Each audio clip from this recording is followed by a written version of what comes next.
नवीन वर्ष गुरुवारी सुरू होतंय. हे फक्त योगायोग नाही भक्तांनो, हे स्वामींचं संकेत आहे. हे नवीन वर्ष तुमच्यासाठी वेगळं आहे, कारण गुरुवार हा गुरुचा दिवस आहे.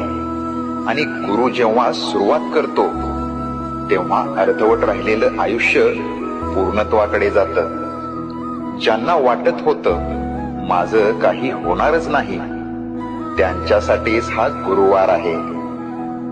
दरवाजे जे बंद होते ते आता आवाज करून उघडतील.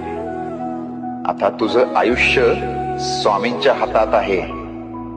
फक्त एक गोष्ट कर, मन साफ ठेव आणि श्रद्धा घट्ट ठेव, कारण नवीन वर्ष गुरुवारी सुरू होतंय आणि गुरुवार कधी रिकामा जात नाही.